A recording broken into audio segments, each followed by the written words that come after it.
Hello everyone, स्वागत है आप सभी लोगों का केस बेस्ड स्टडीज क्वेश्चंस में, जिसमें हम लोग ट्राइंगल के देखने वाले हैं किस तरीके से केस बेस्ड स्टडीज क्वेश्चन अगर पूछे गए तो किस तरीके से पूछे जाएंगे, अगर पूछे गए तो कैसे आप उन्हें सॉल्व कर पाएंगे, अगर पूछे गए तो कैसे आप ईंट का जवाब पत्थर से दे पाएंगे। तो हम लोग शुरू करेंगे, लेकिन उससे पहले आप लोगों को बता दूं कि बाकी अदर सब्जेक्ट्स और बाकी अदर चैप्टर्स के लिए जिनके आपको अगर वन शॉट चाहिए या फिर उनके MCQ assertion reason case based study चाहिए या फिर उनके माइंड मैप चाहिए या फिर important topic wise exam point of view से जो इंपॉर्टेंट टॉपिक अगर उसकी वीडियोस चाहिए, मार्क वाइज वीडियो चाहिए, उसके लिए क्या करोगे आप लोग डिस्क्रिप्शन बॉक्स चेकआउट कर सकते हो। और अगर सबके सिर्फ MCQ assertion reason case based study देखना है तो आई बटन पर क्लिक करो। फिलहाल शुरू करते हैं ट्राइंगल के केस बेस्ड स्टडीज क्वेश्चंस। तो आइए जरा डिस्कस करना शुरू करते हैं। जैसे सबसे पहले भाई यहां पर बात करेंगे, Vijay is trying to find the average height of a tower near his house. ठीक है जी। तो यहां पर अगर मैं बात करूं, सारे केसेस पहले हम लोग, जैसा कि हम लोग हर बार की केस बेस्ड स्टडी में करते हैं, हम पहले से ही अज्यूम करके चलते हैं हमें क्या क्या सॉल्व करना है, हम पहले से ही देख दाख करके चलते हैं। ओके तो यहां पर भाई देखो, विजय की बात कर रहे हैं, Vijay is average height of the nearest tower. ठीक है, he is using property similar triangle.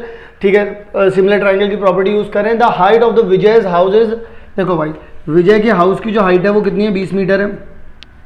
Vijay's house cast shadow कितनी है भाई, 10 मीटर है। ये विजय का हाउस है, पीएच लिख देता हूँ, विजय हाउस। फिर इसके बाद क्या हो जाएगा, at the same time the tower of shadow, देखिए बच्चों एक ये है और इसकी शैडो कितनी आ रही है बच्चों, 50 आ रही है। तो अभी आपको इसकी हाइट नहीं पता होगी, डेफिनेटली नहीं पता होगी। फिर अजय की भी एक हाइट बता, अजय का भी एक घर बता दिया भाई, यहाँ अजय भाई भी यहाँ पर रहते हैं। अजय भाई की जो शैडो है भाई वो इतनी है और ना इनकी हाइट पता है, सबकी हाइट गायब कर दी इन्होंने। अब शैडो इसकी 50 मीटर दे रखी है, इसकी भी 50 मीटर, अजय की भी दे रखी है। ये अजय वाला है और ये होटल है भाई, और ये विजय की कहानी है। क्लियर है यहाँ तक की कहानी? ओके। अब मुझे एक बात बताइए बच्चों, अगर आप इसको x मान लेते हैं और इसको y मान लेते हैं, एक ही टाइम की अगर मैं बात करूं तुम सबसे, एक ही टाइम मतलब धूप तो सब पे एक ही सेम पड़ रही होगी, एक ही जगह पर है, सब आसपास ही रहते हैं, ऐसा तो है नहीं कि देश बहुत अलग अलग है इनके। ठीक है, मुझे एक बात बताइए, इसकी हाइट अपॉन में इसकी हाइट रख सकता हूं, क्योंकि सिमिलर ट्राइंगल वाली प्रॉपर्टी ऐसे बना लोगे ना तो ऐसे फॉलो कर लेगा ये। ठीक है, तो मैं अगर यहाँ पर लग लूँ बच्चों 20 अपॉन में 10 इज इक्वल्स टू, मैं इसको क्या रखूँगा x अपॉन में 50, इसको क्या रख दूंगा बच्चों y अपॉन में 20, ऐसे रख सकता हूँ, क्योंकि रेशोज जो रहेंगे वो सेम रहेंगे फिर करस्पॉन्डिंग साइड्स के। तो यहाँ से अगर मैं देखूँ बच्चों तो मेरे पास 20 अपॉन में 10 इज इक्वल्स टू में x अपॉन में 50। इससे ये क्या बच्चों, तो x की वैल्यू कितनी आ गई, 100 मीटर। पहली चीज़ ये मिल गई। दूसरा, अगर मैं इन दोनों को कंपेयर कर दूँ बच्चों तो क्या हो जाएगा, ज़रा देखिएगा ध्यान से। तो 20 अपॉन में कितना आ जाएगा बच्चों, 10 आ जाएगा। 20 अपॉन में 10 आ जाएगा इज इक्वल्स टू में y अपॉन में कितना आ जाएगा बच्चों, 20। इससे ये क्या, तो बच्चों y की वैल्यू कितनी आ जाएगी, 40 मीटर। यानी कि बच्चों आप लोग ये बात कह सकते हैं कि ये तो 40 हो गया और बच्चों ये 100 हो गया। ये बात हम लोगों को यहाँ पर समझनी होगी। क्लियर है? आइए जरा डिस्कस करते हैं कि इससे रिलेटेड कैसे कैसे सवाल दे रखे हैं, क्योंकि सिमिलर ट्राइंगल देखो, ये विजय का हाउस है, ये टावर है और ये अजय का हाउस है, तो हम लोगों ने ये बातें तो निकालनी। तो आइए जरा बच्चों अब देखते हैं कि एक्चुअल में ये किस तरीके के हमसे सवाल पूछ सकते हैं। विजय 20-10, होटल 100-50, अजय 40-20। ठीक है, आइए what is the height of the tower, बच्चों 100 होगा। हम लोग पहले टावर मतलब होटल टावर कुछ भी कह लो, टावर की हम लोगों ने 100 अभी जस्ट निकाली है, उसमें तो हमें कोई दिक्कत नहीं है, किस तरीके से निकाली है आपको पता चल चुका है। ठीक है जी, सी इसका जवाब है।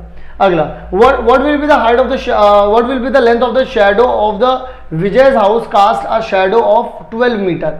देखिए बच्चों यहाँ पर हुआ क्या, सीन क्या हो गया, अब यहाँ पर वो बोल रहे हैं ये 50, ये 100 है, ये 50 है, ये 20 है, और बोल रहे हैं शैडो जो है वो बच्चों कितना है आपके पास, Vijay's house cast a shadow of 12। बच्चों यहाँ पर शैडो जो है बच्चों वो 12 है। जरा थोड़ा सा दिमाग लगाइएगा। What will be the length of the shadow of tower, यहाँ पर बताइएगा शैडो कितनी होगी इसकी जब Vijay's house cast a shadow of 12। देखो विजय के हाउस की, मैं यहाँ पर एक बात यहाँ पर आप लोगों को समझाना चाहता हूँ।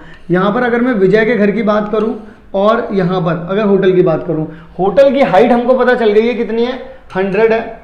और यहाँ पर ये जो पर्टिकुलर बंदा है, ये जो विजय है, उसके घर की हाइट भी हमें पता चल गई है, वो कितनी है, 20 है। अब शैडो क्योंकि ये बना रहा है 12 की, तो रेशो इसको मैं x मान लेता हूँ बच्चों यहाँ पर।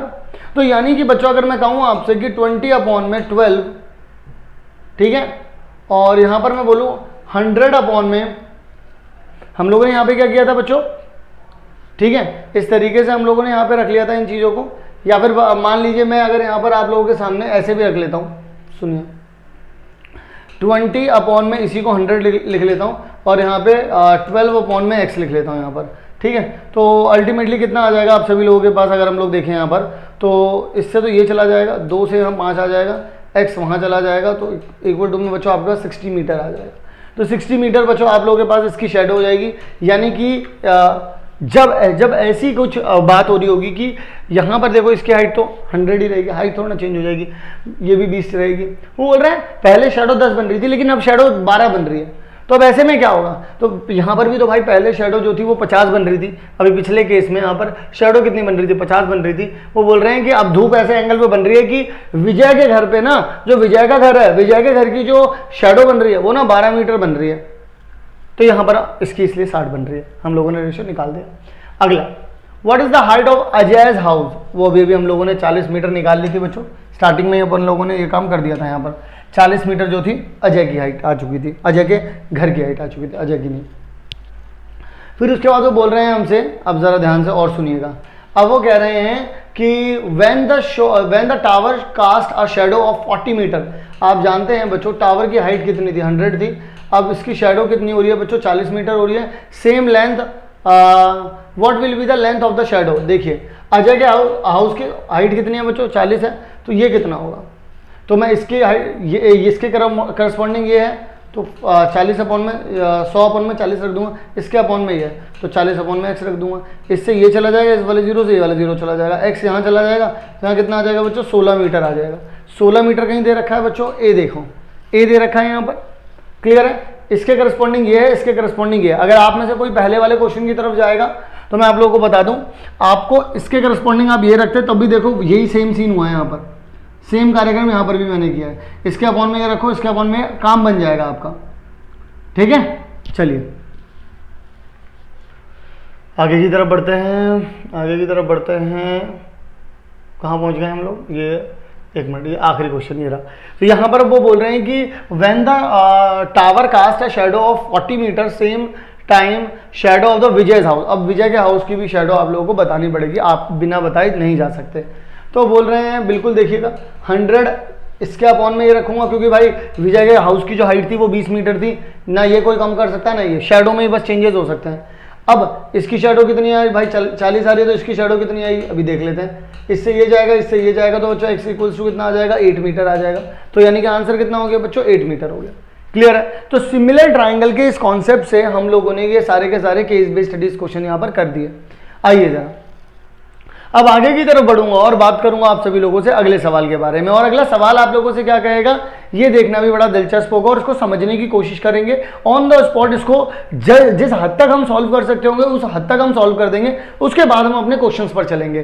क्योंकि प्रैक्टिस करते वक्त जब कभी भी हम लोग किसी भी केस बेस्ड स्टडीज क्वेश्चंस की बात करते हैं तो वहां पर हम लोग को इस बात का ध्यान रखना पड़ता है कि मैं जितनी भी डिटेल्स अगर मुझे दी गई हैं, अगर मैं उन डिटेल्स को ढंग से अप्लाई करना, मुझे समझना भी आ गया ना, तो मैं बहुत हद तक चीज़ों को खत्म कर सकता हूँ।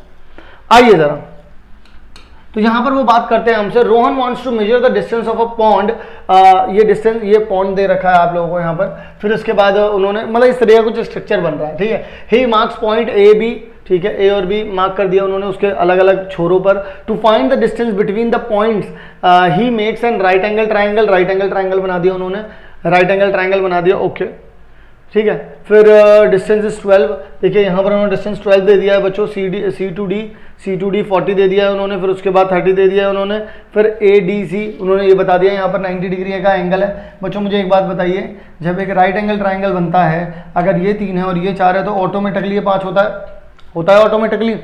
तो उसी तरीके से अगर इस पर भी एक 0 लगा दोगे, इस पर भी एक 0 लगा दोगे, तो इस पर भी एक 0 लगा दोगे।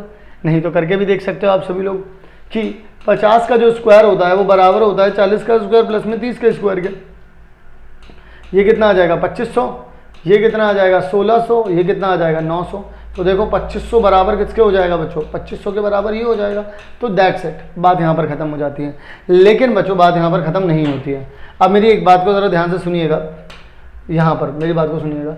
ये 40 मीटर है, ये 30 मीटर है और ये पूरा 50 मीटर है, तो बचा कितना ये 32 मीटर। अगर मैं 32 निकाल दूँ इसमें से तो इसके पॉइंट की जो लेंथ है वो कितनी हो गई 38 मीटर हो गई। अगर मैं आपसे बोलूँ रस्सी यहाँ से यहाँ तक बांधी गई है तो इस रस्सी की सिर्फ रस्सी की लेंथ, क्योंकि पॉइंट नहीं आएगा उसमें, तो 12 40 और 30 कितना होता है बच्चों 70 और ये कितना होता है, तो लेंथ ऑफ रोप कितना हो जाएगा बच्चों आप लोगों के पास 82 हो जाएगा, 82 मीटर हो जाएगा। ठीक है जी। फिर इसके बाद यहाँ पर और क्या बोलते हैं वो, और तो अभी तक तो कुछ नहीं बोला है मेरे हिसाब से, इतना ही बोला है अभी तो। चलो आओ ज़रा देखते हैं क्या इससे रिलेटेड, मुझे लगता है और तो कुछ सवाल भी नहीं बन सकते। चलिए देखते हैं। Which of the following does not form a Pythagoras triplet. ये अगर आप लोग इस तरीके के क्वेश्चन, अगर आपने मतलब मैथ्स में ज़्यादा ट्रिपलेट यूज़ किए, अगर आप प्रैक्टिस ज़्यादा करते हो तभी आप इसका सवाल को सॉल्व कर सकते हो, क्योंकि इसे देख करके बताया जा सकता है। 7 24 25 बिल्कुल ये होता है, अरे यार मैं मतलब ये होता है ये बताना चाह रहा हूँ। ठीक है, ये भी होता है बच्चों, ये भी होता है बच्चों, और ये भी होता है। ये नहीं होता है बच्चों, ये नहीं होता है भाई, ये बिल्कुल नहीं होता है। ठीक है, तो वो बोल रहे हैं डज नॉट फॉर्म, तो भाई ये फॉर्म नहीं करता। आप इन सबको करके देख सकते हो। आप यहाँ पर क्या लिख सकते हो, ये इक्वल हो जाएंगे। आप 25 का स्क्वायर इज इक्वल्स टू में 7 का स्क्वायर प्लस में 24 का स्क्वायर लिखिए। आप 17 का स्क्वायर इज इक्वल्स टू में 8 का स्क्वायर प्लस में 15 का स्क्वायर लिखिए। आप 13 का स्क्वायर इज इक्वल्स टू में 12 का स्क्वायर प्लस में 5 का स्क्वायर लिखिए। ये सब कुछ हो सकता है। क्लियर है? आइए जरा, वो कह रहे हैं find the length of A B. अगर आप ए बी की लेंथ फाइंड करना चाहते हैं, देखिए जरा ए बी क्या है बच्चों। ए बी कितना आ गया 38 आ गया, ये तो अपन लोगों ने पता लगा ही लिया था। कितना आ जाएगा भाई 38 आ जाएगा। क्लियर हो गई कहानी। फिर इसके बाद कहते हैं find the length of rope. हम लोगों ने बच्चों 82 मीटर निकाल ली थी, वो 82 मीटर आ गई थी, क्योंकि यहाँ से यहाँ तक ये जो 38 था इसको नहीं इंक्लूड करना था, यहाँ से यहाँ तक जो 12 था, फिर यहाँ से यहाँ ये 30 था और ये जो 40 था, इन सबको इनको जोड़ना था बस, तो 82 आ जाता वहाँ से, तो 82 हो गया। क्लियर है? फिर इसके बाद अगले सवाल की ओर हम लोग यहाँ पर बढ़ेंगे बच्चों। अगला सवाल हम लोगों से क्या कहता है, इस बात को भी समझना होगा। अगला सवाल बच्चों हम सभी लोगों से कहता है कि a scale drawing of an object is same shape as the object but of different size. बिल्कुल सिमिलर जो स्ट्रक्चर्स होते हैं उनका ये जो फॉर्मूला होता है कि एंगल सेम होते हैं, करस्पॉन्डिंग एंगल सेम होते हैं, लेकिन साइड जो होती हैं वो एक पर्टिकुलर रेशियो में होती हैं। जैसे कि जब बड़े बड़े घर बनते हैं तो उनसे पहले उनके छोटे छोटे मॉडल बनते हैं। जो वो छोटे छोटे मॉडल बनते हैं, उन छोटे छोटे मॉडल्स में ही आपको पता चल पाता है कि ये जो मॉडल्स बन रहे हैं, ये जो मॉडल्स बन पा रहे हैं यहाँ पर, इन मॉडल से आपको ये चीज़ की कन्फर्मेशन मिलती है कि सेम रेशियो पे बना लेते हैं। कि जैसे मान लो कि अगर मैं 1 सेंटीमीटर का यहाँ पर छोटी दीवार बनाऊंगा तो उसका 100 गुना कर लो तो वो 100 सेंटीमीटर वाला बनेगा। तो अल्टीमेटली आप पहले से ही बना करके चलते हैं कि इस रेशियो में रहेंगे, इसीलिए इन्होंने भी इस रेशियो को बना रखा है कि स्केल फैक्टर क्या होगा हमारा, लेंथ ऑफ इमेज अपॉन में corresponding length of an object. यानी कि अगर आपको स्केल देखना है तो इमेज वाला और अपॉन में रियल वाला, कुछ इस तरीके से वो यहाँ पे रखेंगे। क्लियर है? आओ जरा मैं आप लोगों को समझाता हूँ क्वेश्चंस के साथ। यहाँ पर कुछ उन्होंने ट्रेन दे रखी है, कोई दिक्कत नहीं है, हम लोग यहाँ पे क्वेश्चन को समझ यहाँ पर, क्योंकि देखो इसमें तो कुछ भी नहीं था, बस ये भी बता रखा है if one shape can become another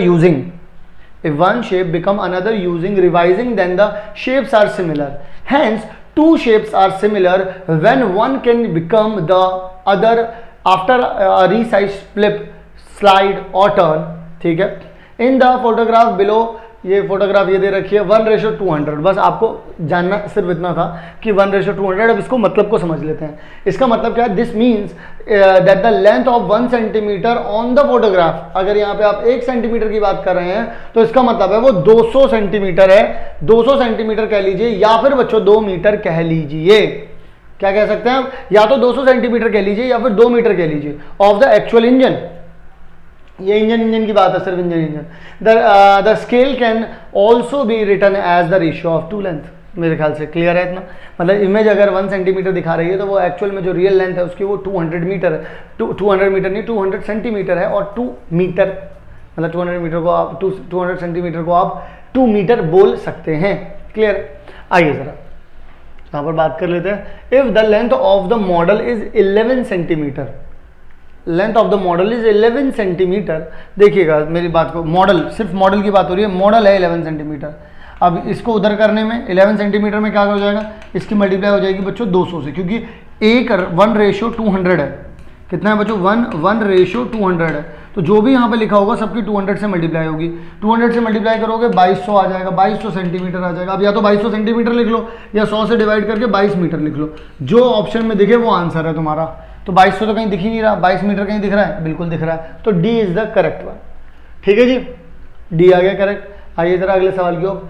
this will affect the similarity of two polygons, they are flipped horizontally, they are dilated by a scale factor नहीं, they are translated down, they are not the mirror image of one another. भाई उन्होंने बोला है कि what will affect the similarity, क्या effect करेगी उनकी similarity को, अगर वो they have the they are not mirror image, अगर उनकी मिरर इमेज नहीं बन पा रही है ऑफ वन अनदर, अगर वो मिरर इमेज नहीं बना पा रहे हैं तो दिक्कत है ना भाई। मिरर इमेज में बिल्कुल एज इट इज चीजें सेम दिख रही होती है और वो वही नहीं बन पा रही तो सिमिलर कहां से बनेगा वो, क्लियर है। तो इस तरीके से मिरर इमेज अगर वो नहीं बना पा रहे तो D is the correct one. फिर what is the actual width of the door if the width of the door is 0.35 centimetre. Photograph में बच्चों इतना है तो अल्टीमेटली 200 गुना करना है इसका, तो हमें सेंटीमीटर है, करेंगे तो 35 इंटू में 2 आ जाएगा, क्योंकि 2 जीरो अगर इधर लगेंगे तो 35 इधर आ जाएगा, तो 70 सेंटीमीटर हो जाएगा भाई ये तो। लेकिन बच्चों इसे तो हम अगर मीटर में लिखना चाहें तो मीटर में भी लिख सकते हैं, 0.7 मीटर भी लिख सकते हैं। 70 सेंटीमीटर कहीं दिख रहा है, कहीं नहीं है, तो मीटर ढूंढो। 0.7 मीटर ए पे दिख रहा है बच्चों, क्लियर है। ठीक है जी, 200 से क्यों मल्टीप्लाई किया, क्योंकि उन्होंने बोला था कि 200 का स्केल है, तो हमने 200 से इसलिए मल्टीप्लाई कर दिया। फिर इसके बाद वो बोल रहे हैं 35 इंटू में 2 कर दिया। यहाँ पर क्यों करना पड़ेगा, क्योंकि ये एक्चुअल में क्या लिखा होता है, ये 0 पॉइंट इस तरीके से लिख दिया, इंटू में 2 इंटू में 100। अगर आप इसको इससे करेंगे तो कितना आ जाएगा, 35 इंटू में कितना आ जाएगा 2, यहाँ कितना आ जाएगा 70, क्लियर। आइए जरा अगले सवाल की ओर चलते हैं। If two similar triangles have a scale of 5:3, ठीक है, which of the statement is correct, जिनका रेशियो 5:3 आ जाएगा। भाई 15:1 ये तो हो ही नहीं सकता, 25:15 यानी कि 5 और 3 आ जाएगा, ये तो 5 और 3, ये बी हो गया बच्चों इसका आंसर, बी हो गया बच्चों इसका आंसर। अगर आप 10:4 को देखोगे तो कितना आ जाएगा, 5:2 आ जाएगा। 11:5 को देखो तो यही रहेगा, ना ये चाहिए ना ये चाहिए ना ये चाहिए, सिर्फ यही चाहिए, 5:3, तो 5:3 हो जाएगा, यानी कि 4th one is the correct. चलिए जी, ये रहा बच्चों। अब अगला सवाल, अगले सवाल में क्या कहते हैं कि द लेंथ ऑफ दिस, ये दोनों के दोनों बच्चों देखो सिमिलर ट्राइंगल होंगे। अब आप बोलेंगे सर सिमिलर ट्राइंगल कैसे होंगे, आपने देखते कैसे बता दिया। भाई देखो 90 डिग्री यहाँ पर है, 90 डिग्री यहाँ पर है, दोनों पैरेलल लाइन होंगी, इसका मतलब ये वाला एंगल इस वाले एंगल के बराबर होगा। एंगल सिमिलैरिटी लगा दो तो सिमिलर हो जाएंगे। जब आप सिमिलर करते हो इन्हें तो क्या हो जाएगा आपके पास ए बी अपॉन में ए डी, ये अपॉन में ये इज इक्वल्स टू में ये अपॉन में देखिएगा बी सी अपॉन में कितना आ जाएगा डी ई, और बच्चों ए सी अपॉन में आ जाएगा ए ई, यानी कि इसके अपॉन में ये, इसके अपॉन में ये, इसके अपॉन में ये पूरा बड़ा वाला। आपको पता क्या क्या है बच्चों, बी सी आपको पता है, डी ई आपको पता है, ए बी आपको नहीं पता है, ये एक्स है और ये 4 है, तो इसी की इक्वालिटी लगा लीजिए। एक्स अपॉन में 4 इज इक्वल्स टू में, क्योंकि एक्स निकालना है आपको, तो 3 अपॉन में कितना आ जाएगा बच्चों 6। अब बस बच्चे जो है वो यहीं पर गलती करेंगे जो मैंने यहाँ पे करी है पहले, तो यहाँ पर आप x+4 लिखेंगे क्योंकि ये पूरी लेंथ आपको AD लिखनी है। तो अब आप यहाँ पर क्या कर रहे होंगे, अब आ जाओ ज़रा यहाँ पर बात करता हूँ, तो ये यहाँ जाएगा ये यहाँ जाएगा, तो 6x हो जाएगा, ये इससे मल्टीप्लाई होगी तो कितना आ जाएगा 3x प्लस में 12 आ जाएगा। ये यहाँ जाएगा तो 3x हो जाएगा और ये 12 हो जाएगा। x की वैल्यू बच्चों कितनी आ जाएगी आपके पास 4 सेंटीमीटर। 4 सेंटीमीटर कहाँ है बच्चों, सी ऑप्शन में आप सभी लोगों को दे रखा है, तो सी ऑप्शन जो है बच्चों वो आप सभी लोगों के लिए पूरी तरीके से करेक्ट ऑप्शन होगा, यानी कि सी ऑप्शन करेक्ट है। ठीक है, अब बात करते हैं रमन के तकिए के बारे में। ठीक है, रमन के पास भाई एक तकिया है, उसमें बोले हैं स्टिचिंग अ काइट, एक काइट यहाँ पर वो यहाँ पर स्टिच कर रहे हैं। ठीक है, patch on the question cover few question, थोड़े बहुत क्वेश्चन जो है वो questions came to his mind while stitching the patch, give answers to his questions by looking at the figure। इस फिगर की तरफ देखते हुए आप उनको कुछ आंसर्स आप लोगों को यहाँ पर जो है वो बताने होंगे। तो कौन कौन से होंगे आइए जरा देखते हैं। तो पहला सवाल क्या होगा हमारा, पहला सवाल बच्चों हमारा होगा ये रहा, Ram stitches the white thread at what angle. भाई देखो ये जो वाइट वाला जो थ्रेड है ये कौन सा एंगल पे, देखो कभी भी काइट बनती है यहाँ पे 90 डिग्री, यहाँ 90 डिग्री, यहाँ 90 डिग्री, यहाँ 90 डिग्री बनती है। कुछ फैक्ट्स हम लोगों को वैसे भी जानने पड़ेंगे। और ये वाली साइड जो होती है बच्चों, ये वाली साइड इस वाली साइड के बराबर होती है। मतलब अगर एक काइट आप लोगों के पास बन रही है कुछ इस तरीके से, अगर आप काइट बना रहे हैं तो ये जो जुड़ रहा है, ये जो जुड़ रहा है, यहाँ भी 90 डिग्री बनेगा बच्चों, यहाँ भी 90 डिग्री बनेगा, यहाँ भी 90 डिग्री और यहाँ भी 90 डिग्री। ये साइड बच्चों इसके बराबर होगी, बीच वाली साइड देखो कॉमन होगी, तो ये दोनों आपस देखो, और ये वाले एंगल आपस में इक्वल होंगे क्योंकि ये लाइन इसको एंगल बाइसेक्टर बनेगी, इसका एंगल बाइसेक्टर होती है। तो ये एंगल दोनों बराबर हैं, ये साइड रेशो में सेम होंगी, वैसे तो बराबर ही है, सेम तो क्या ही होंगी, और फिर इसके बाद ये भी सेम होते हैं। तो अल्टीमेटली और ये सेम आ रहा है, तो यार देखो साइड एंगल साइड से ये सिमिलर भी हो जाएंगे। मतलब सिमिलर बाय, मैं यहाँ पर सिमिलर बाय SAS भी लिख देता हूँ ताकि आपको आसानी हो जाए, क्योंकि ये साइड है, ये भी साइड है, फिर ये एंगल है, ये भी एंगल है, साइड के बाद एंगल आ रहा है, फिर साइड आ रही है, तो इसलिए साइड एंगल साइड हो जाएगा। अगर आप बच्चों इसका एरिया निकालना चाहते हैं तो मैं एरिया भी बता देता हूँ आप लोगों को। जैसे 1/2 एक डायगनल इंटू में दूसरा वाला डायगनल, ये भी कर सकते हैं आप इसका। जैसे डायगनल क्या है, ये वाला एक डायगनल हो जाएगा, ये वाला एक जो स्टिचेस लग रहे हैं जो 90 डिग्री पर लग रहे हैं, पहली बात 90 डिग्री पर लगेंगे। दूसरी बात एरिया हो जाएगा 1/2 D1 इंटू में D2। दूसरी बात ये सिमिलर हो रहे हैं, ऊपर वाले ट्राइंगल नीचे वाले ट्राइंगल भी सिमिलर हो जाएंगे, इवन कॉन्ग्रेंट भी हो जाएंगे, उसकी भी टेंशन मत लेना क्योंकि कॉन्ग्रेंट भी हो जाएंगे वो। क्लियर है, पर हमें उतना डेप्थ में जाना नहीं है इसको, ठीक है, इतना समझ लें हम लोगों ने। और तो कुछ मुझे तो नहीं लग रहा कुछ और पूछ रहा है। आओ जरा, रमन स्टिचेस वाइड 90 डिग्री हम लोगों ने आप लोगों को बता दिया क्योंकि जो डायगनल जाएंगे वो 90 डिग्री पर एक दूसरे को कट करेंगे। फिर इसके बाद what is the correct similarity criteria, अभी हम लोगों ने बात की थी SAS, ठीक है। ऊपर वाले ये जो देखो, ये देखो, क्योंकि ये डायगनली कट होते हैं, जब ये बच्चों डायगनली कट हो रहे होते हैं तो ये वाली साइड इस वाली साइड के बराबर होती है, ये वाली साइड इस वाली साइड के बराबर होती है, यहाँ 90 डिग्री बन रहा होता है। अब मुझे एक बात बताओ, ये तो कॉमन ही आ गई इसमें, फिर ये वाली साइड बच्चों इस वाली साइड के बराबर होती है, ठीक है, ये काइट की प्रॉपर्टी होती है, ये वाली साइड इस वाली साइड के बराबर होती है। अगर आपको वो रखना है, नहीं रखना, आप देखो ऐसा भी, चाहे आप वैसा मत रखो जो मैंने अभी समझा, आप ऐसा रख लो, ये वाली साइड देखो डायगोनल तो एक दूसरे के बराबर होंगे, बीच से जब कट होता है तो ये इसके बराबर हो गया, 90 डिग्री एंगल दोनों में दे रखा है और ये वाली साइड भी है, तो ऐसे कर लो, side angle side, side angle side, side angle side, side angle side, आप ऐसे कर लो। क्लियर है, ये तो कॉमन हो गया, यहाँ 90 डिग्री बनेगा ही बनेगा दोनों तरफ, और ये वाली साइड डायगोनल जब एक दूसरे कट करते हैं तो बाइसेक्ट कर रहे होते हैं, ठीक है, इस तरीके से कर सकते हो आप। ओके डन है, चलिए जी आगे की तरफ कट करते, आगे की तरफ बढ़ते हैं, कट करते हैं। तो 2/2 रेशियो 9 दे रखा है बच्चों आप सभी लोगों को, सिमिलर रेशियोज दो साइड का दे रखा है। एल्टीट्यूड में क्या होगा बच्चों, ध्यान रखना, सिमिलर ट्राइंगल में जब कभी भी साइड्स का रेशियो दे रखा होता है उसका स्क्वायर सिर्फ एरिया वाली टर्म्स में होता है, ना एल्टीट्यूड में, ना मीडियम में, ना पेरीमीटर में, कहीं पर भी नहीं होता। तो इसको डायरेक्टली एज इट इज ही रहेगा बच्चों, एल्टीट्यूड के लिए भी 2/9 ही रहेगा, यानी कि बी ऑप्शन जो है वो करेक्ट रहेगा।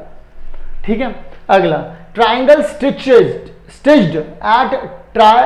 टेल ऑफ काइट, इन्होंने कुछ इस तरीके का 2/9 रख लिया है। फिर वो बोल रहे हैं स्मॉलर वाले की जो देखो ऊपर अगर उन्होंने ये रेशियो रखा है ना, तो स्मॉलर वाला ये, लॉन्गर वाला ये या बिगर वाला ये है, तो स्मॉलर की उन्होंने ये रख दिए 4, तो दूसरे वाले की हाइट साइड चाहेंगे ये, कोई बात दिक्कत ही नहीं है, तो डायरेक्टली निकाल लो यार, यहाँ 2 आ जाएगा, ये यहाँ आ जाएगा, तो x की वैल्यू कितनी हो जाएगी 18 आ जाएगी।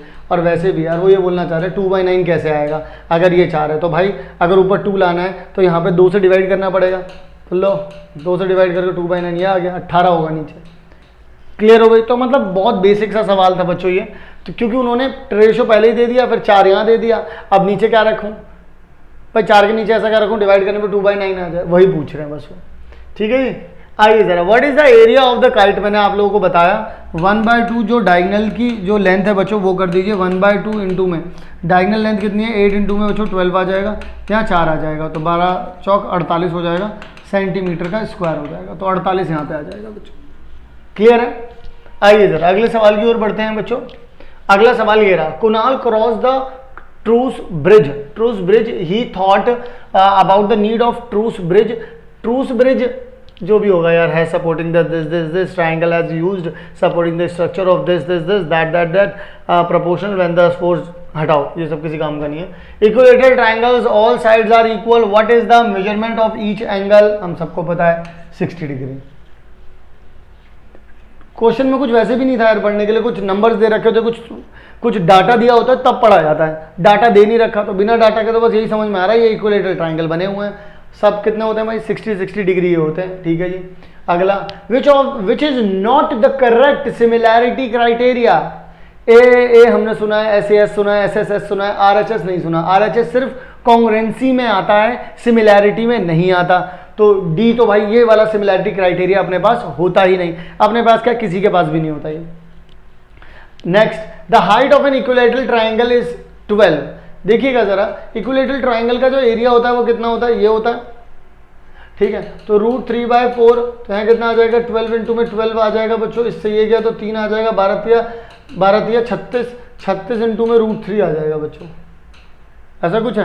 अच्छा वो हाइट पूछ रहे हैं, okay okay okay okay okay okay height पूछ रहे हैं, वो हाइट पूछ रहे हैं। देखो भाई सुनो सुनो सुनो सुनो सुनो, इसका मतलब बच्चों यहाँ पर ये हो गया, हालांकि हम लोगों ने सही निकाला, कोई गलती नहीं है इसमें, हम लोगों ने जो लिखा है वो सही है, 12 इंटू में 12 हो जाएगा।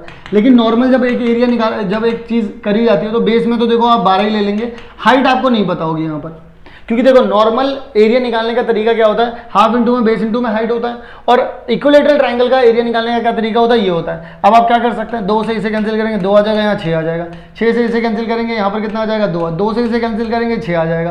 तो हाइट बच्चों कितनी हो गई, 6√3 सेंटीमीटर। 6√3 कहीं दे रखा है, यहाँ पे दे रखा है, कुछ नहीं किया मैंने, क्या किया, 2 फॉर्मूलाज को इक्वेट कर दिया, क्योंकि दोनों से ही आंसर आना है। अब देखो ये स्पेशली इक्विवेलेंट जो इक्विलेटरल ट्राइंगल के लिए, ये हर एक ट्राइंगल के लिए है, हाफ इंटू बेस इंटू मैट। तो वो हाइट जानना चाह रहा था, बेस तो सबको ही पता होगा भाई, देखो बेस में एक साइड तो लगती है, तो बेस तो पता ही चल गया 12 है, क्योंकि ये तो सभी 12 है। हाइट नहीं बता दिया आपको, वो आपने इस फॉर्मूले को इक्वेट कर लिया और यहाँ पे बराबर करके h निकाल लिया। The next one is this, if a line is drawn parallel to one side of triangle to intersect the other two sides distinct points, the other two sides are divided the same ratio। भाई ये वाला तो सीधा Thales theorem है ना यार, BPT है ना भाई, अगर पैरेलल आ जाते हैं ऐसे हो जाता है, इसके अपॉन में ये, इसके अपॉन में ये, कब हो जाता है, थेल्स थ्योरम में तो होता है, ठीक है। चलिए जी आइए जरा अगले सवाल की ओर चलते हैं। ये दे रखा है भाई, ABDE बराबर में BC और FD, इसमें एंगल कौन सा सेम होगा। अब मुझे एक बात बताओ, आप BA जा रहे हो, B से ही C जा रहे हो, आप देखना D से E जा रहे हो, D से ही F जा रहे हो, यही एंगल तो कॉमन आ रहे हैं इन दोनों में, तो ये वाले एंगल क्या होंगे बच्चों, सेम होंगे, यानी B इज में बच्चों कितना आ जाएगा आप लोगों के पास, D आ जाएगा। एंड आई होप आप सभी लोगों को हर एक केस बेस्ड स्टडी क्वेश्चन जो है बहुत अच्छे तरीके से क्लियर हो गया होगा, आपको समझ में आ गया होगा, किसी भी तरीके की कोई भी दिक्कत अब आपको नहीं हो रही होगी। लेकिन मैं इसी के साथ आपको बता दूं, आप लोग हमारे YouTube चैनल पर भी आ जाइए, वहां पर भी हम लोगों ने आप सभी लोगों के लिए बहुत सारे कंटेंट को अपलोड कर दिया, चाहे रिकॉर्डेड फॉर्म हो चाहे लाइव सेशन हो, सब कुछ भर के होगा बच्चों। सो आई होप आप सभी लोगों को ये वीडियो बहुत अच्छी लगी होगी, हर एक कॉन्सेप्ट बहुत अच्छे से समझ में आया होगा, हर एक सवाल बहुत अच्छे से समझ में आया होगा। लेकिन क्या अभी तक आप लोगों ने चेकआउट किए हमारे वन शॉट वाली प्लेलिस्ट, हमारी इंपॉर्टेंट टॉपिक्स वाली playlist, mind map important topics for exam point of view, जिसमें हम लोगों ने एक वीडियोस में क्या किया है कि आप लोगों को ये बताया कि हर एक चैप्टर से कौन कौन सी चीज़ें इंपॉर्टेंट है, और ये हम लोगों ने सारे सब्जेक्ट्स में किया है, और ये मार्क वाइज वीडियोस। तो अगर नहीं देखा है तो डिस्क्रिप्शन चेकआउट जरूर करें। मैं मिलता हूं आप सभी लोगों से नेक्स्ट वीडियो में, तब तक के लिए आप सभी लोग अपना ध्यान रखें।